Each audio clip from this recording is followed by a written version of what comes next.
Science and టెక్నాలజీలో భాగంగా last క్లాస్లో మనం పునరుత్పత్తి చెందే ఇంధన వనరులు, పునరుత్పత్తి చెందని ఇంధన వనరుల గురించి నేర్చుకున్నాం కదా. ఈ క్లాస్లో నెక్స్ట్ టాపిక్ భారతదేశంలో పునరుత్పాదక రంగంలో ఇటీవల చేపట్టిన కార్యక్రమాలు. అంటే పునరుత్పాదక ఇంధన వనరుల రంగంలో భారతదేశం వాటికి సంబంధించి అంటే వాటిని కాపాడుకోవడానికి ఏ ఏ కార్యక్రమాలు చేపట్టింది అని తెలుసుకుందాం. ఫస్ట్ మనకి ministry of new and renewable energy ఒక మినిస్ట్రీనే ఏర్పాటు చేస్తున్నారన్నమాట 1981లోన. ఇది డిపార్ట్మెంట్ ఆఫ్ సైన్స్ అండ్ టెక్నాలజీలో భాగంగా ఏర్పాటు చేశారు.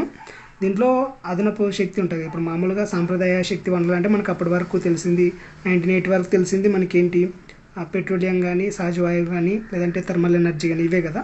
ఇవి కాకుండా ఏవైనా కొత్తవి కనిపెట్టాలనే ఉద్దేశంతో అదనపు శక్తి వనరుల కమిషన్ని స్టార్ట్ చేశారనమాట. తర్వాత 1982లో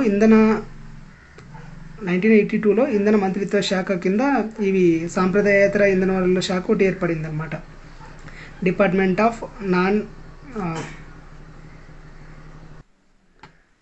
తర్వాత 1992లో సాంప్రదాయేతర ఇంధన వనరుల మంత్రిత్వ శాఖ స్థాపించారనమాట. ఇది 2006 అక్టోబర్లోన MRE అంటే ఇక్కడ చెప్పాం కదా, ministry of new and renewable energy అన్నట్లు దాన్ని చేంజ్ చేశారన్నమాట 2006లోన.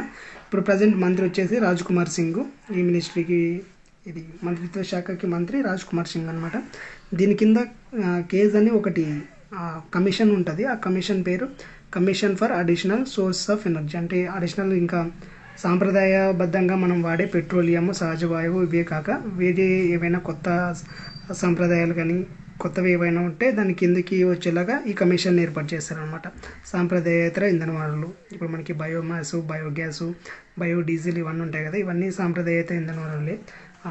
జలశక్తి కూడా సాంప్రదాయేతర ఇంధన వనరు కిందే కన్సిడర్ చేస్తారనమాట.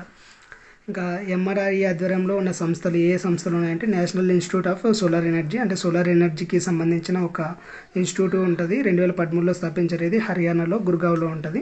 తర్వాత సౌరశక్తి రంగంలో ఇది పెద్ద ఒక అంటే దీనికోసం సౌరశక్తి కోసం రీసెర్చ్ అండ్ డెవలప్మెంట్ చేయడానికి ఒక పెద్ద సంస్థ అనమాట ఇది.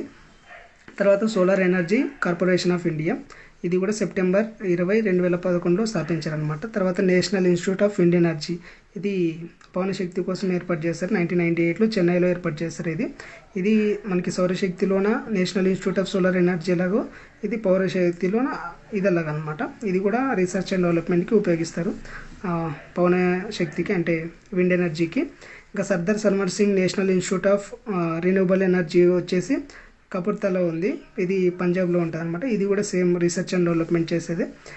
అంటే న్యూ రెన్యూవబుల్ ఎనర్జీస్ గురించి రీసెర్చ్ అండ్ డెవలప్మెంట్ కోసం పెట్టిన సంస్థలు ఇవి. తర్వాత Indian renewable energy development agency limited అనేది ఒకటి ఏర్పాటు చేశారు.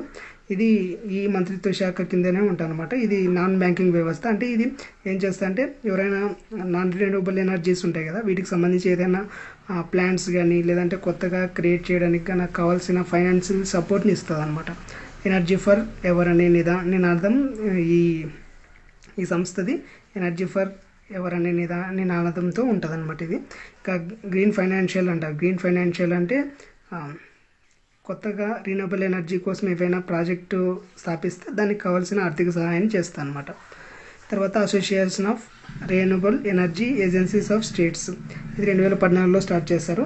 ఇది ఈ మంత్రిత్వ శాఖ కిందే పనిచేస్తుంది అనమాట. Ministry of national new or renewable energy కింద పనిచేస్తుంది అనమాట. దీంట్లోన కేంద్రానికి కొన్ని నోడల్ ఏజెన్సీస్ ఉంటాయి, రాష్ట్రాలకి కొన్ని నోడల్ ఏజెన్సీస్ ఉంటాయి అనమాట. రెండింటిని సమన్వయం చేస్తాయి అనమాట. కేంద్ర రాష్ట్రాలకి సంబంధించి న్యూ రెన్యూవబుల్ ఎనర్జీకి సంబంధించిన నోడల్ ఏజెన్సీలని కలుపుతుంది అనమాట ఇది. ఇంకా ఈ రంగంలో సాధించిన విజయాలు, న్యూ రెన్యూవబుల్ ఎనర్జీ ద్వారా సాధించిన విజయాలు ఏమంటే growth of electricity sector in India అనేది ఒక రిపోర్ట్ అనమాట. ఆ రిపోర్ట్ ప్రకారం 1947 నుంచి 2020 వరకు 4 లక్షల మెగావాట్ల మిగులు అంటే మనం వాడుకోగా ఇంకా మనకి అంత విద్యుత్ మిగిలింది, 4 లక్షల మెగావాట్ల విద్యుత్ మిగిలింది అని ఈ రిపోర్ట్ ద్వారా చెప్పింది అనమాట. ఇంకా 41.40% శిలాజేతర ఇంధనం వనరుల ద్వారా వచ్చిందనమాట. ఇప్పుడు మనం ఉపయోగించే విద్యుత్లోన అంటే మొత్తం శక్తిలోన, విద్యుత్ అనే కదా ఏ శక్తి అయినా కానీ శక్తిలో 41% అనేది శిలాజేతర, ఇప్పుడు పెట్రోలియం, బొగ్గు నుంచి కాకుండా మామూలు జలశక్తి కానీ పవనశక్తి కానీ వీటి ద్వారా 41% ఇంధన వనరులు మనం దీని ద్వారా తీసుకొచ్చామని చెప్తారు. 2015లో కాప్ సదస్సు జరిగింది. కాప్ సదస్సులో మనకి 4th చాప్టర్లో వస్తాయి, అక్కడ ఇంకా క్లియర్గా చెప్పుకున్నాం. ఈ 2015లో జరిగిన COP 21 సదస్సులోన మనము ఏం పెట్టుకున్నామంటే 2030 నాటికి సాంప్రదాయేతర ఇంధన వనరులు ఉంటాయి కదా, ఇవి 40% ఉండాలి. మనం 100% ఇంధన వనరుల్లో 40% సాంప్రదాయేతర ఇంధన వనరులే పెట్టుకోవాలని చెప్పారు. కాకపోతే ఇది 2021కే సాధించామన్నమాట. ఇంకా నెక్స్ట్ పునరుత్పాదక శక్తి ఉత్పత్తిలో 3వ స్థానంలో ఉన్నాం. మన ప్రపంచంలోనే 3వ స్థానంలో ఉన్నాం అనమాట. ఈ పునరుత్పాదక శక్తిలోన మామూలుగా పెట్రోలియం, గ్యాస్ వీటితోనే కాకుండా మనం విండ్ ఎనర్జీ, జలశక్తి ద్వారా, బయోగ్యాస్ ద్వారా, బయోమాస్ ద్వారా వీటన్నిటిని ఉపయోగించడంలో 3వ స్థానంలో ఉన్నాం ప్రపంచంలోనే. ఇంకా జల విద్యుత్లో అయితే 5వ స్థానంలో ఉన్నాం ప్రపంచంలో. ఇంకా పవనశక్తి ద్వారా అయితే 40 గిగావాట్ల ఎనర్జీని ఉత్పత్తి చేస్తూ 4వ స్థానంలో ఉన్నాం అనమాట. 1990 నాటికి బయోమాస్ పవర్ కోజనరేషన్ ప్రోగ్రామ్ కింద 800 కంటే ఎక్కువ బయోమాస్ ఆధారిత ఈ పవర్ ప్రాజెక్టులు ఏర్పాటు చేశారనమాట. ఈ బయోమాస్ పవర్ కోజనరేషన్ ప్రోగ్రామ్ అనేది ఒకటి క్రియేట్ చేసి 1990లోన దాని కింద పవర్ ప్రాజెక్ట్స్ అంటే బయోమాస్, బగాసే అంటే మనకి చెరుకు ఉత్పత్తిలో ఉత్పత్తి అవుతుంది. వీటి ద్వారా ఈ బయోమాస్ అనేది నెక్స్ట్ చెప్పుకుందాం. వీటిని ద్వారా పవర్ ఉత్పత్తి చేసే పవర్ ప్రాజెక్ట్స్ని ఏర్పాటు చేశారనమాట 1990లోన. తర్వాత నేషనల్ హైడ్రోజన్ మిషన్ అనేది 2013లో స్టార్ట్ చేశారు. ఇది హైడ్రోజన్ ఇంధన వినియోగం కోసం ఉపయోగిస్తారు అనమాట. హైడ్రోజన్ గ్యాస్ని ఇప్పుడు ఎక్కువ ఉపయోగిస్తారు కదా, మనకి వెహికల్స్లో వాడిని ఎక్కువ ఉపయోగిస్తున్నారు కదా, ఆ ఇంధన వినియోగం కోసం అంటే భవిష్యత్తులో ఈ ఇంధనాన్ని ఉపయోగించేలా మనం చర్యలు తీసుకోవడానికి ఉపయోగిస్తున్నారు. ఇంకా భారత్ రైల్వేలో కూడా మనకి 2030 నాటికి నెట్ జీరో అంటే కార్బన్ ఉద్గారాలు లేకుండా చేసుకోవాలి అన్నట్లు పెట్టుకున్నారు. రైల్వే ద్వారా కూడా కొన్ని వాయువులు ఉత్పత్తి అవుతాయి కదా, కార్బన్ డైఆక్సైడ్ కానీ కార్బన్ మోనాక్సైడ్ కానీ కొన్ని డీజిల్తో నడిచే రైళ్ళ వల్ల జరుగుతాయి కదా, ఇలాంటి ఉద్గారాలని 2030 నాటికి అలాంటివి ఏమీ లేకుండా చూసుకోవాలన్నట్లు ఒక లక్ష్యం పెట్టుకున్నారన్నమాట. దీని ద్వారా 60 మిలియన్ టన్నుల ఉద్గారాలు అంటే అంత కార్బన్ మోనాక్సైడ్ కానీ కార్బన్ డైఆక్సైడ్ కానీ వాయువులు ఉంటాయి కదా, విషపూరితమైన వాయువుల్ని అంత 60 మిలియన్ టన్నుల ఉద్గారాలు తగ్గించాలన్నట్లు లక్ష్యంగా పెట్టుకున్నారు. ఇంకా ఎల్ఈడి బల్బ్స్ ఉంటాయి మనకి, ఇప్పుడు ఉజాలా ఎల్ఈడి క్యాంపెయిన్ అనేది ఒకటి స్టార్ట్ చేశారు. దాని ద్వారా కూడా మనకి కార్బన్ ఎమిషన్స్ 40 మిలియన్ టన్నుల కార్బన్ ఉద్గారాలని తగ్గించాలని దాన్ని బట్టి పెట్టుకున్నారు. అంత తగ్గించే వీలు కూడా ఉందన్నమాట ఈ ఉజాలా ఎల్ఈడి క్యాంపెయిన్ ద్వారా. ఇంకా ప్రపంచ బ్యాంక్ క్లైమేట్ వాచ్ అనేది ఒకటి రిపోర్ట్ అనమాట. దీని అంచనాల ప్రకారం ఏమున్నదంటే మామూలుగా వరల్డ్లోనే ఒక తలసరి కార్బన్ ఉద్గారాలని క్యాలిక్యులేట్ చేస్తారనమాట. ఇప్పుడు మన దేశంలో జనాభాని బట్టి, మన దేశంలో ఉత్పత్తి అయ్యే కార్బన్ ఉద్గారాలను బట్టి ఒక్కో మనిషి ఎంత కార్బన్ని ఉద్గారం చేస్తాడు 1 ఇయర్లో అన్నట్లు ఒక రిపోర్ట్ అనమాట. ఇది మామూలుగా ప్రపంచవ్యాప్తంగా ఉండే తలసరి అయితే 1.5 అంటే ఒకరు ఒక 1 ఇయర్లో 4.5 టన్నుల కార్బన్ని ఉద్గారం చేస్తే భారత్ మాత్రం 1.8 టన్నులు మాత్రమే ఉత్పత్తి చేస్తుంది. అంటే మనమే తక్కువలో ఉన్నాం మిగతా వాటితో పోలిస్తున్నట్లు ఒక రిపోర్ట్ ఇచ్చిందనమాట. ఇంకా రీసెంట్గా దీనికోసం ప్రారంభించిన కార్యక్రమాలు ఏమున్నాయంటే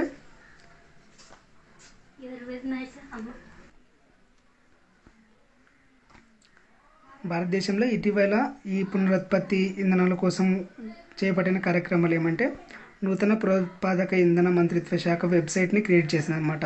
న్యూ రిన్యూవబుల్ ఎనర్జీ మంత్రిత్వ శాఖ అంటే ministry of new renewable energy నుంచి ఒక వెబ్సైట్ అనేది క్రియేట్ చేశారన్నమాట. ఆ వెబ్సైట్లోనే 2 పోర్టల్ ఉన్నాయి. ఒకటి అక్షయ్ ఊర్జా పోర్టల్ అనేది, ఇది ఏం చేస్తుందంటే పునరుత్పాదక ఇంధన రంగంలో ఉండే చాలా విభాగాలు ఉంటాయి కదా, ఒకటి బయోగ్యాస్ అని, బయోమాస్ అని, బయోడీజిల్ అని, ఇలా రకరకాల విభాగాలు ఉంటాయి. ఈ విభాగాల్లో ఒక్కొక్కటి ఎంత శక్తి సామర్థ్యాన్ని వినియోగిస్తుంది అంటే ఎంత శక్తి సామర్థ్యాన్ని కలిగి ఉంది అనే వివరాలని ఇది ఇస్తుంది అనమాట. నెక్స్ట్ మనకి ఇండియా రెన్యూవబుల్ ఐడియా ఎక్స్చేంజ్ అనమాట. ఇది వచ్చేసి ఏమంటారంటే మన ఇండియన్స్తో పాటు ఫారినర్స్ ఉంటారు కదా, ఫారినర్స్లో కూడా వాళ్ళ ఐడియాస్ని మన ఐడియాస్ని ఒకరికొకరు షేర్ చేసుకోవచ్చు అనమాట. ఈ న్యూ రిన్యూవబుల్ ఎనర్జీ సోర్సెస్ కింద ఏమైనా కొత్త ఐడియాస్ అంటే మేము ఇలా కనిపెట్టాము, ఇంకా కొత్త ఎనర్జీని కనిపెట్టామని వాళ్ళు మనం ఐడియాస్ని ఎక్స్చేంజ్ చేసుకోవడానికి ఈ పోర్టల్ ఉపయోగపడుతుంది అనమాట. నెక్స్ట్ వచ్చేసి అక్షయ్ ఊర్జా దినోత్సవం అనమాట. దీనికోసం ఒక దినాన్ని పెట్టారు. మనకి ప్రతిదీ ఒకటి పెడతారు కదా, స్పోర్ట్స్ డే అని, ఉమెన్స్ డే అని, మెన్స్ డే అని, ఇలాగ ఒకటి అక్షయ్ ఊర్జా దివాస్ అని పెట్టారు. 2004 నుండి స్టార్ట్ చేస్తారు. దీన్ని ప్రతి సంవత్సరం ఆగస్టు 20న పునరుత్పాదక ఇంధన దినోత్సవంగా జరుపుకుంటారు అనమాట. దీంట్లోనే భాగంగా ప్రజలకి అవగాహన కల్పిస్తారంట పునరుత్పాదక ఇంధనాల గురించి, అంటే బయోమాస్ గురించి కానీ బయోగ్యాస్ గురించి కానీ వీటన్నిటి గురించి ప్రజలకి అవగాహన కల్పిస్తారు. చాలామందికి అసలు ఇవి ఏంటో కూడా తెలియదు. మన వాళ్ళకి అందరికీ తెలిసింది పెట్రోల్, డీజిల్, గ్యాస్ ఇవే కదా తెలిసిండేది. ఇవి కాదని ఇంకా ఉన్న ఎనర్జీస్ అని చెప్పుకోవడానికి, ప్రజలకి అవగాహన కల్పించడానికి, వాటిని అభివృద్ధి చేయడానికి, కృషి చేయడానికి ఇలాంటి ఒక దినాన్ని పెట్టుకున్నారనమాట. నెక్స్ట్ గ్రీన్ ఎనర్జీ క్యారిడార్ అనమాట. ఒక మనకి స్పెషల్ ఎకనామిక్ కారిడార్ అని ఇట్లా పెడతారు కదా, ఇట్లా క్యారిడార్లో భాగంగా ఒకటి గ్రీన్ ఎనర్జీ కోసం ఒక క్యారిడార్ని పెట్టారనమాట. 2015-16లో ప్రారంభించారు దీన్ని. దీని ద్వారా ఏం చేశారంటే విద్యుత్ని ఈ రెన్యూబుల్ ఎనర్జీ ద్వారా విద్యుత్ని వినియోగించడం, దాన్ని ప్రసారం చేయడం, దాన్ని ఉత్పత్తిని సమర్థవంతంగా చేయడం కోసం దీన్ని ఏర్పాటు చేస్తారన్నమాట, గ్రీన్ ఎనర్జీ క్యారిడార్ని. దీన్ని 10,000 కోట్లతో అంత వ్యయంతో అంచనా వేస్తారు. ఇది రెండు స్టేజ్ల్లో డెవలప్ చేస్తారన్నమాట. ఒకటి ఫేజ్ 1 అని, ఇంకోటి ఫేజ్ 2 అని. ఫేజ్ 1 అనేది 2016 నుంచి 2022 వరకు ఉంటుంది. దీన్ని ఏమంటారు అంటే ఇంట్రెస్టెడ్ ట్రాన్సిషన్ సిస్టమ్ అంటారు. దీంట్లోనే ఏమంటే వీళ్ళు ఏం పెట్టుకున్నారు, 24 గిగావాట్ల పునరుత్పాదక శక్తిని వెలికి తీయాలి అన్నట్లు పెట్టుకున్నారు. దానికోసం 9,700 కిలోమీటర్ల లైన్స్ వేయాలి. అంటే గ్రిడ్ లైన్స్ ఉంటాయి కదా, ఎనర్జీని ట్రాన్స్ఫర్ చేసే లైన్స్, మనకి ఎలక్ట్రిక్ వైర్స్ అనొచ్చుకోవచ్చు, అంత గ్రిడ్ లైన్స్ని వేయాలన్నట్లు టార్గెట్ పెట్టుకున్నారు. ఈ ప్రాజెక్ట్లో భాగంగా మనకి 8 రాష్ట్రాలు ఉంటాయి: తమిళనాడు, రాజస్థాన్, కర్ణాటక, ఏపీ, మహారాష్ట్ర, గుజరాత్, మధ్యప్రదేశ్, హిమాచల్ ప్రదేశ్, ఇవన్నీ ఉన్నాయి. ఈ 8 రాష్ట్రాల్లో అమల్లో ఉందన్నమాట. దీనికి అయ్యే ఖర్చుని 40% సెంట్రల్ కేంద్రం పెట్టుకుంటుంది, 20% మన స్టేట్స్ పెట్టుకుంటాయి. 8 స్టేట్స్ పెట్టుకుంటే మిగిలిన 40%ని జర్మనీ నుంచి అప్పు తీసుకొచ్చారనమాట. ఇంకా ఫేజ్ 2 వచ్చేసి, ఫేజ్ 2లో కూడా 20 గిగావాట్స్ శక్తిని వెలికి తీయాలన్నట్లు పెట్టుకున్నారు. దీనికోసం 12,000 కోట్లు ఖర్చు చేస్తున్నారు. 33% కేంద్రం పెట్టుకుంటుంది. ఇంకా 22 నుంచి 27 వరకు ఈ ఫేజ్ 2 ఉంటుంది అనమాట. ఇంకా మిషన్ 175 వచ్చేసి ఇది కూడా ministry of new renewable energy కిందే ఉంటుంది అనమాట. దీని వచ్చేసి ఏమంటే 2022 నాటికి 175 గిగావాట్ల విద్యుత్ని ఉత్పత్తి చేయాలంటే మామూలుగా బొగ్గు నుంచి, సహజ వాయువు నుంచి కాదు, ఈ న్యూ రెన్యూబుల్ ఎనర్జీ ఉంది కదా, దీని ద్వారానే ఉత్పత్తి చేయాలన్నట్లు పెట్టుకున్నారు. కాకపోతే ఇవి చేంజ్ అవుతూనే ఉంటాయి. కాకపోతే ఇంకోటి ఏం పెట్టుకున్నారంటే 2030 నాటికి ఉత్పత్తి అయ్యే మొత్తం విద్యుత్లో 40% శిలాజేతర ఇంధనాల నుంచి ఉత్పత్తి చేయాలనే టార్గెట్ కూడా పెట్టుకున్నారు. కాకపోతే ఇది 2021 నాటికే సాధించేసాం అనమాట. నెక్స్ట్ మనకి నెట్ జీరో టార్గెట్ అని ఒకటి ఉంటుంది. నెట్ జీరో టార్గెట్ అంటే ఇంకా 2070 నాటికి అసలు కార్బన్ ఉద్గారాలు అనేవి ఏటివి ఉండకూడదు అనేది ఒకటి టార్గెట్ పెట్టుకున్నారు 2070 నాటికంట. అప్పటికల్లా మనకి గ్రీన్ హైడ్రోజన్ ఎక్కువ ఉత్పత్తి అయితే ఇదంతా సాధ్యమవుతుంది. తర్వాత renewable energy research and technology development programme అనేది ఒకటి క్రియేట్ చేస్తారు. ఈ ప్రోగ్రామ్ కింద సేమ్ ఇంకా అదే తక్కువ ఖర్చుతోన ఎక్కువ పునరుత్పాదక ఇంధనాన్ని విస్తృతంగా విస్తరించడానికి ఉపయోగించడం. అంటే దీంట్లోన మన దేశంలోనే తయారైన సాంకేతికతని అభివృద్ధి మన దేశంలోనే ఉపయోగించే టెక్నాలజీని అభివృద్ధి చేయడానికి దీన్ని పెట్టారనమాట. ఇది వచ్చేసి 2021 నుంచి 2026 వరకు ఉంటుంది. ఇది కూడా రీసెర్చ్ అండ్ డెవలప్మెంట్ కిందే వస్తుంది అనమాట. ఇంకా మనకి ఈ బయో ఇంధనాలు అనేవి ఏముంటాయంటే జీవ ఇంధనాలు అంటారు కదా, ఇవి ఏంటివి, వీటి గురించి కొంచెం బ్రీఫ్గా తెలుసుకుందాం. ఇవి అవసరం లేదు, కాకపోతే వీటి కింద చేస్తున్న ప్రభుత్వ చర్యలు ఇంపార్టెంట్ అనమాట. మనకి బయో ఇథనాల్ అని ఉంటుంది. బయో ఇథనాల్ అనేది లాస్ట్ క్లాస్లోనే చెప్పాను ఎలా ఉంటుందని. చెరుకు, గోధుమ, మొక్కజొన్న ఇవన్నీ ఉంటాయి కదా, వీటిని వ్యర్థాల నుంచి కిణ్వన ప్రక్రియ అంటారు. ఇప్పుడు మనకి పెరుగు అయితే ఎలా తోడవుతుందో అలాగా ఆ ప్రక్రియని కిణ్వన ప్రక్రియ అంటారు. దాని ద్వారా మనకి బయో ఇథనాల్ అనేది ఫామ్ అవుతుంది అనమాట. పెట్రోల్ లాగా ఉంటుంది కానీ పెట్రోల్ కాదు, ఇది బయో ఇథనాల్ ఫామ్ అవుతుంది. ఇది గుమ్మాలదొడ్డి, రాజమండ్రి దగ్గర గుమ్మాలదొడ్డి అనే విలేజ్లోన ఇది ఒక పరిశ్రమను స్థాపించారన్నమాట, అంటే కర్మాగారాన్ని స్థాపించారన్నమాట బయో ఇథనాల్ కోసం.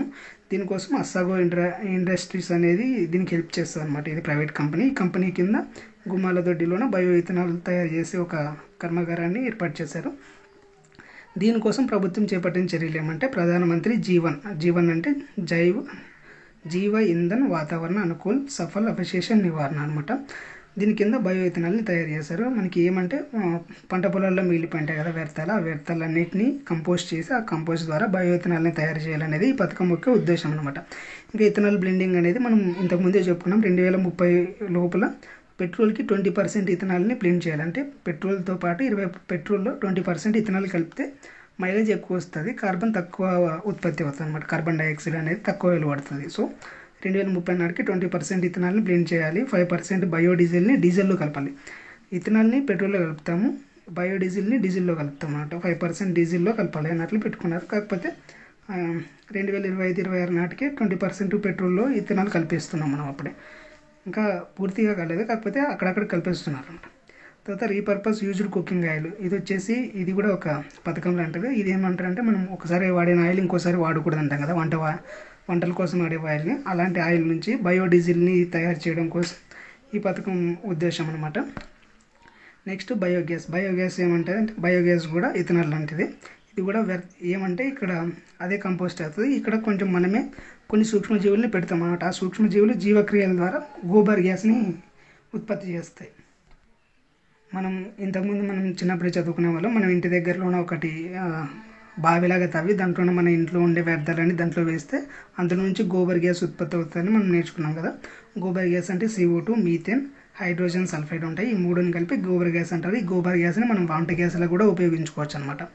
దీనికోసం చేపట్టిన కార్యక్రమాలు అంటే సతత్ అనేది ఒకటి క్రియేట్ చేశారు, sustainable alternative towards affordable transportation అని. ఇది 2018లోన ఈ బయోగ్యాస్ ఉత్పత్తి చేసే కర్మాగారాలని ఏర్పాటు చేసేందుకు ఈ సతత్ అనే ప్రోగ్రామ్ని స్టార్ట్ చేశారనమాట. ఇంకా గోబర్ధన్ జన్ అనేది ఒకటి ఏర్పాటు చేశారు. గోబర్ధన్ అనమాట. అది గోబర్ధన్ అంటే చెత్త నుంచి సంపదని సృష్టించే పథకం అనమాట. 2018లో స్టార్ట్ చేశారు. గ్రామీణంగా phase 2 అన్నిట్లో స్టార్ట్ చేశారన్నమాట. ఈ phase 2లో భాగంగా 200 కంప్రెస్డ్ బయోగ్యాస్ ప్లాంట్లు ఏర్పాటు చేయాలి. తర్వాత 500 చెత్త సంపద ప్లాంట్లని ఏర్పాటు చేయాలి. ఇది బయోగ్యాస్ ఉత్పత్తి చేసే పాయింట్లు ఇవి. 500 చెత్త నుంచి సంపదను ఉత్పత్తి అంటే చెత్తను ప్రాసెసింగ్ చేసి దాని ద్వారా డబ్బులు సంపాదించడం అనమాట. ఇలాంటి ప్లాంట్లని ఏర్పాటు చేయడము. ఇంకా ఇది జాతీయ ప్రాధాన్యత ప్రాజెక్ట్ అనమాట. 2023లో దీనికి 10,000 కోట్ల బడ్జెట్లోన 10,000 కోట్లని ఇందులో పెట్టుబడి పెట్టారనమాట. నెక్స్ట్ బయోగ్యాస్ ఉత్పత్తిలో మనకి జీవ ఎరువు కూడా ఉత్పత్తి అనమాట. ఇప్పుడు మనం అన్ని వ్యర్థాలన్నీ ఒక బౌల్లో వేసి క్లోజ్ చేస్తే దాంట్లో బయోగ్యాస్ ఉత్పత్తి అవుతుంది కదా.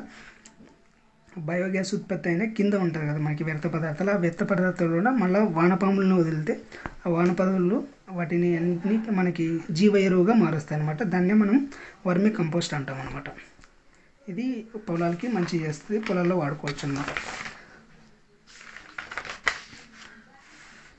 నెక్స్ట్ మనకి బయోమాస్ ఉంటుంది. బయోమాస్ అని కూడా బయోవర్తాల నుంచే వస్తుంది అనమాట. సేంద్రియ పదార్థాలు, సహజ పదార్థాలు, వ్యర్థాల నుంచి అభివృద్ధి చేయబడింది బయోమాస్ అనమాట. దీన్ని ఏమంటారంటే మనకి అడవుల్లోనే చెక్క, కలప ఇవన్నీ ఉంటాయి కదా, వీటన్నిటిని కూడా బయోమాస్ కింద వస్తారన్నమాట. వీటన్నిటిని మండించడం ద్వారా వీటన్నిటిని బయోమాస్ అంటారు.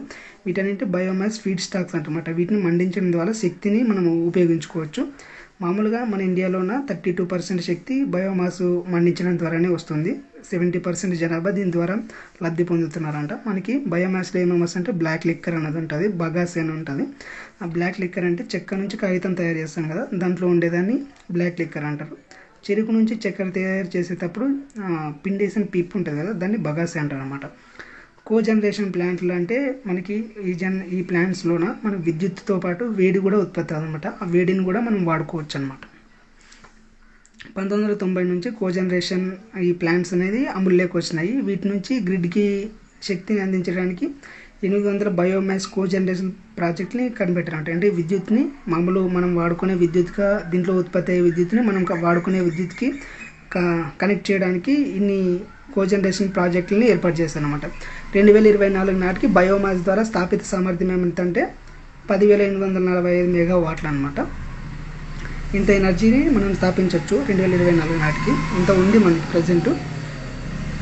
నేషనల్ బయో ఎనర్జీ ప్రోగ్రామ్ కింద ఏం చేశారంటే ఇది phase 1లో 858 కోట్లతో అమలు చేశారు దీని కింద కూడా కొన్ని ఉప పథకాలు ఉంటాయి. వేస్ట్ టు ఎనర్జీ ప్రోగ్రామ్ అని, బయోమాస్ ప్రోగ్రామ్ అని, బయోగ్యాస్ ప్రోగ్రామ్ అని. వేస్ట్ టు ఎనర్జీ అంటే వ్యర్థాల నుంచి మనం సంపద సృష్టించే కొన్ని పథకాలు ఉంటాయి. పథకం అనేది ప్రాసెస్ ఉంటుంది. అది మండించడం ద్వారా లేదంటే దాన్ని ప్రాసెసింగ్ చేయడం ద్వారా, రీసైకిల్ చేయడం ద్వారా కూడా మనం డబ్బు సంపాదించవచ్చు. బయోమాస్ అంటే వీటిని మండించడం ద్వారా ఉష్ణాన్ని, విద్యుత్ని తయారు చేసుకోవచ్చు అనమాట. బయోగ్యాస్ అంటే ఇందాక చెప్పుకున్నాం కదా, గోబర్ గ్యాసు. దాంతోపాటు మనకి ఎరువు కూడా ఉత్పత్తి అవుతుంది. నెక్స్ట్ భూతాప శక్తి అని ఉంటుంది. భూతాప శక్తి అంటే మనకి భూమి పొరల్లోనే వేడి ఉంటుంది కదా, ఆ ఆ వేడిని యూజ్ చేసుకొని ఎనర్జీని క్రియేట్ చేయడం అనమాట. దాన్ని జియోథర్మల్ ఎనర్జీ అంటారనమాట. భూమి లోపల ఉండే ఉష్ణ శక్తిని మానవ అవసరాల కోసం వాడేదాన్ని భూతాప శక్తి అంటారన్నమాట. మనకి జియోలాజికల్ సర్వే ప్రకారం 300 జియోథర్మల్ హాట్ స్ప్రింగ్లు ఉన్నాయన్నమాట మన దేశంలో. అన్ని ప్లేసెస్లోనే మనం భూతాప శక్తిని ఉపయోగించుకోవచ్చు అనమాట. దీని ద్వారా 10,000 మెగావాట్ల శక్తి ఉత్పత్తి అయ్యే అవకాశం ఉందన్నమాట. ఇంకా ప్రాసెస్ స్టార్ట్ చేయలేదు, కాకపోతే అంత అంచనా వేశారు ఎంతైతే వాడుకోవచ్చు, ఎంత శక్తి ఉంది మనం వాడుకోవడానికి అన్నట్లు. ఇంకా దీనికోసం ఒక 7 ప్లేసెస్ని సెలెక్ట్ చేశారనమాట. 7 ప్రావిన్సెస్ అంటారనమాట. 7 ప్రావిన్సెస్ని ఏర్పాటు చేశారు. ఒకటి Himalayan provinces, Sahara valley, Cambay basin, west coast, Godavari basin, Mahanadi basin, Son, Narmada, Tapi belt అనమాట. ఈ ప్రాంతాల్లోనే మనము ఈ భూతాప శక్తిని వాడుకోవచ్చు అన్నట్లా పెట్టుకున్నారు. ఇంకా వేల తరంగ శక్తి అంటే మనకి అలల ద్వారా కూడా శక్తిని ఉత్పత్తి చేసుకోవచ్చు అనమాట. అలల ద్వారా ఎలాగంటే మనకి అలలు ఒకసారి స్పీడ్గా వస్తాయి, ఒకసారి స్లోగా వస్తాయి కదా. ఈ అలలన్నింటినీ ఒక దగ్గర ఒక రిజర్వాయర్ లాగా పెట్టి మనం టైడల్ దాన్ని ఏమంటారు అలల ద్వారానే విద్యుత్ని ఏర్పాటు చేసుకోవచ్చు అనమాట. దీన్నే వేల తరంగ శక్తి అంటారు. మామూలుగా మన దేశంలోనే 8,000 మెగావాట్ల టైడల్ శక్తి సామర్థ్యం, అంటే ఇది కూడా ఒక అంచనా, అంత జనరేట్ అవ్వట్లేదు, అంత జనరేట్ చేయొచ్చు అన్నట్లు చెప్పారు. ఇప్పుడు మనకి గుజరాత్లోనే గల్ఫ్ ఆఫ్ కాంబేలోనే 7,000 మెగావాట్లు, గల్ఫ్ ఆఫ్ కచ్లో 1,200 మెగావాట్ల ఎనర్జీ ఉత్పత్తి చేసుకోవచ్చు అనేది ఒక అంచనా అనమాట. పశ్చిమ బెంగాల్ సుందర్బన్స్లో 100 మెగావాట్ల సామర్థ్యం ఉంది అని చెప్పారు. కాకపోతే 2011లో గుజరాత్లోనే ఒక ప్రాజెక్ట్ని స్టార్ట్ చేశారు. సింగపూర్ వాళ్ళతో టైఅప్ అయ్యి ఒక ప్రాజెక్ట్ని చేశారనమాట. అది ఇంకా సంతకం పెట్టారు, అది ఇంకా పూర్తి కాలేదు. ఇంకా కచ్ జిల్లా అంటే గుజరాత్ దగ్గర మాండవి వద్ద 50 మెగావాట్ల టైడల్ ప్రాజెక్టు ప్రారంభ దశలో ఉందన్నమాట. ఇంకా ఓషన్ థర్మల్ ఎనర్జీ వచ్చేసి ఇప్పుడు సముద్రాల్లో లోపల కొంచెం కూల్గా ఉంటుంది, పైన హాట్గా ఉంటుంది. ఎందుకంటే సూర్యుని వేడి లోపల వరకు వెళ్తుంది కదా, కింద చల్లగా ఉంటుంది, పైన హాట్గా ఉంటుంది. ఈ మధ్యన ఉండే వ్యత్యాసాన్ని బేస్ చేసుకొని కూడా మనం కరెంట్ని ఉత్పత్తి చేయొచ్చు అంట. ఇలా ఉత్పత్తి చేయడానికి మనకి సీ సైడ్ దాన్ని చాలా ఉంది కాబట్టి మనకి సీ ప్లేసెస్ ఎందుకు చాలా ఉంది కాబట్టి మనం 180,000 మెగావాట్లని ఉత్పత్తి చేసుకోవచ్చు అని ఒక అంచనా వేశారనమాట.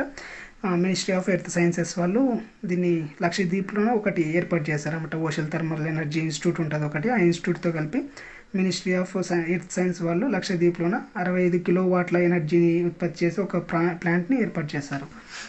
ఇంకా వేస్ట్ ఎనర్జీ అని ఇందాక చెప్పాము, వేస్ట్ నుంచి విద్యుత్ని ఉత్పత్తి చేయొచ్చు. లేదంటే సాలిడ్ వేస్ట్ మేనేజ్మెంట్ అంటే మనం బయట ఎక్కడ పడితే ఎక్కడ చెత్త పారేస్తాం కదా, వాటి వల్ల పర్యావరణం కాలుష్యం అవుతుంది కదా, అలా వేస్ట్గా పడేయకుండా విద్యుత్ని ఉత్పత్తి చేసుకోవచ్చు అన్నట్లు పెట్టుకున్నారు అనమాట. దీని నుంచి 5,690 మెగావాట్ల విద్యుత్ ఉత్పత్తి అవుతుందని అంచనా వేశారు. ఇంకా దీంట్లో రకాలు ఉంటాయి. బయోమెథనేస్ అని, బయోలాజికల్ ట్రీట్మెంట్ అని, పైరోలైసిస్ అని, గ్యాసిఫికేషన్ అనేది రకాలు అనమాట. బయోమెథిఫికేషన్ అంటే తడి వ్యర్థాలు ఉంటాయి కదా, ఆ తడి వ్యర్థాలని బయోగ్యాస్ కానీ ఎరువులో తయారు, అంటే మనకి ఇందాక చెప్పుకున్నాం కదా కంపోస్ట్ అని, అట్లా బయోగ్యాస్ని తయారు చేయొచ్చు. ఆసియాలోనే అతిపెద్ద సిఎన్జి ప్లాంట్ ఎక్కడ ఉందంటే ఇండోర్, మధ్యప్రదేశ్లో ఉంది. బయోలాజికల్ ట్రీట్మెంట్ అంటే మున్సిపాలిటీలో ఉండే వ్యర్థాలు ఉంటాయి కదా, ఇప్పుడు మనకి పట్టణాల్లో దొరికే వ్యర్థాలు ఉంటాయి కదా, వాటిని ఆక్సిజన్ సమక్షంలో ఏరోబిక్, ఆక్సిజన్ లేనప్పుడు ఎనోరోబిక్ ద్వారా మండించి శక్తిని ఉత్పత్తి చేయొచ్చు అనమాట. పైరోలైసిస్ అంటే ఆక్సిజన్ లేకుండా బయోమాస్ వంటి సేంద్రియ పదార్థాలను వేడి చేస్తారు. ఆ వేడి ఉత్పత్తి అయితే ఆ వేడిని దేనికైనా ఉపయోగిస్తారంట. వేడిని ఉపయోగించి విద్యుత్ కూడా తయారు చేసుకోవచ్చు. ఆ వేడి ఉపయోగించుకొచ్చి ఆ పరిశ్రమల్లో కూడా టర్బైన్స్ వాటిని తిప్పడం కూడా ఉపయోగించవచ్చు. వేడిని కూడా స్టోర్ చేసి ఉపయోగించుకుంటారు అనమాట. గ్యాసిఫికేషన్ అంటే ఇంకా బయోమాస్ ఉంటుంది కదా, కార్బోనేషన్ పదార్థాలు, ఇవి ఎక్కువ ఉష్ణోగ్రతతో మండిస్తారు అనమాట. ఆల్మోస్ట్ 700 సెల్సియస్ పైన ఉష్ణోగ్రతతో మండిస్తారు అనమాట. అలా మండించినప్పుడు వెలువడే గ్యాస్ని సింథటిక్ గ్యాస్ అంటారు. ఇంకా హైడ్రోజన్ ఇంధనము, ఇది కొత్త టాపిక్, కాకపోతే మనకి న్యాచురల్గా వాతావరణం హైడ్రోజన్ ఉంటుంది. ఆ హైడ్రోజన్ కాదని మనం రకరకాల పద్ధతుల్లో హైడ్రోజన్ పుట్టించుకోవచ్చు అనమాట. వాటర్లో ఆక్సిజన్ వేరు చేయడం ద్వారా కూడా హైడ్రోజన్ వస్తుంది. దాన్ని గ్రీన్ హైడ్రోజన్ అంటారు అనమాట. జాతీయ గ్రీన్ హైడ్రోజన్ అనే ఒక మిషన్ని స్టార్ట్ చేశారు హైడ్రోజన్ కింద. ఈ జాతీయ గ్రీన్ హైడ్రోజన్ మిషన్ కింద ఏం చేశారంటే, గ్రీన్ హైడ్రోజన్ ఉంటాయి కదా, దాని ఉపయోగం ఏంటి, దాన్ని ఎలా ఉత్పత్తి చేయాలి, ఉత్పత్తి అయ్యి మనకి ఇంకా ఏమైనా మిగిలిపోతే దాన్ని ఎగుమతి ఎలా చేయాలనే దాంతో 19,744 కోట్లతో ఏర్పాటు చేస్తారనమాట. దీంట్లో కొన్ని పథకాలు ఉంటాయి. సైట్ అనేది ఇది strategic investment of green hydrogen transition programme అనమాట. దీంట్లోనే గ్రీన్ హైడ్రోజన్కి తయారు చేయడానికి కావాల్సిన ఎలక్ట్రోలైజర్ని మన ఇండియాలోనే తయారు చేయడానికి నిధులు సమకూరుస్తుంది అనమాట ఈ సైట్ అనేది. దీంతోపాటు గ్రీన్ హైడ్రోజన్ ఉత్పత్తి చేసుకోవచ్చు అనమాట. ఇంకా గ్రీన్ హైడ్రోజన్ హబ్స్ అంటే గ్రీన్ హైడ్రోజన్కి వినియోగానికి కానీ దాన్ని ఉత్పత్తి చేయడానికి కానీ మద్దతు ఇచ్చే రాష్ట్రాలు ఉంటాయి కదా. మా రాష్ట్రంలో గ్రీన్ హైడ్రోజన్ని ఉత్పత్తి చేస్తాము, మాకు గ్రీన్ హైడ్రోజన్ని ఏర్పాటు చేసుకోవాలి అనుకుంటున్నామని చెప్పే రాష్ట్రాలని గ్రీన్ హైడ్రోజన్ హబ్స్ అని అంటారు అనమాట. దీన్ని గ్రీన్ హైడ్రోజన్ జాతీయ గ్రీన్ హైడ్రోజన్ మిషన్ కింద కొన్ని లక్ష్యాలు పెట్టుకున్నారు. 2030 నాటికి 125 GW మనం ఇది మామూలుగానే పెట్టుకున్న లక్ష్యం ఇదనమాట. 125 GW రీఎన్యూవబుల్ ఎనర్జీని స్థాపించాలి 2030 నాటికి అనేది ఇంతకుముందే పెట్టుకున్న లక్ష్యము, అంటే ఎనర్జీ పాలసీస్లో పెట్టుకున్న లక్ష్యం. కాకపోతే అందులోనూ ఇది గ్రీన్ హైడ్రోజన్ కూడా ఒక భాగం కావాలి అన్నట్లు పెట్టుకున్నారు అనమాట. తర్వాత సంవత్సరానికి 5 మిలియన్ మెట్రిక్ టన్నుల గ్రీన్ హైడ్రోజన్ ఉత్పత్తిని అభివృద్ధి చేసేలా పెట్టుకోవాలన్నట్లు పెట్టారు. ఇంకా 8 లక్షల కోట్ల పెట్టుబడి పెట్టారు దీని ద్వారా 6 లక్షల ఉద్యోగాలు వస్తాయన్నమాట. ఇంకా శిలాజ ఇంధనాల దిగుమతిని ఉంటుంది కదా, మనం పెట్రోలియము సహజ వాయువులను దిగుమతి చేసుకుంటాం కదా, ఆ దిగుమతిని తగ్గించాలని పెట్టుకున్నారు. ఇంకా 50 మిలియన్ టన్నుల వార్షిక గ్రీన్ హౌస్ ఉద్గారాలని తగ్గించే వీలు దీనివల్ల ఉంటుంది అనమాట. మనకి కార్బన్ ఎమిషన్లు తగ్గుతాయి అనమాట. అంటే సంవత్సరానికి 50 మిలియన్ టన్నుల ఉద్గారాలని తగ్గించే వీలు దీని ద్వారా వస్తుంది అనమాట. ఇంకా దీంతో మనకి సెకండ్ చాప్టర్ అయిపోయింది. ఇది కొంచెం తడబడినాను ఈరోజు, కొంచెం వేరేలా ఉంది. కాకపోతే బ్రీఫ్గా అయితే ఇదే. కొంచెం ఇవన్నీ స్టాట్ బేస్డ్ అనమాట, స్టాట్స్తోనే ఉంటాయి. ఎక్కడ ఎంత ఉంది, ఎంత ఎనర్జీ ఉంది, బయోమాస్తో ఎంత ఉంది, లేదంటే సహజ వాయువుతో ఎంత ఉంది, బొగ్గు ద్వారా ఎంత ఎనర్జీ ఉత్పత్తి అవుతుంది, ఇవన్నీ స్టాట్స్తోనే ఉంటాయి అనమాట. ఈ పథకాలు కూడా ఇంపార్టెంట్. రీసెంట్గా తయారు చేసిన పథకాలు, ఈరోజు చెప్పిన పథకాలు ఇంపార్టెంట్ అనమాట. దీంతో మనకి సెకండ్ యూనిట్ అయిపోతుంది. ఆల్మోస్ట్ హాఫ్ సిలబస్ అయిపోయినట్లే. ఇంకా 3 యూనిట్లు ఉన్నా కూడా మనకి ఫస్ట్ యూనిటే 2 యూనిట్లతో సమానం కాబట్టి సగానికి సగం సిలబస్ అయిపోయినట్టు. నెక్స్ట్ క్లాస్లో 3rd యూనిట్ స్టార్ట్ చేద్దాం. దీనికోసం PDF ఎవరికైనా కావాలంటే టెలిగ్రామ్లో మెసేజ్ చేయండి. Thank you for watching. మధ్య మధ్యలో తడబడినాను, అర్థం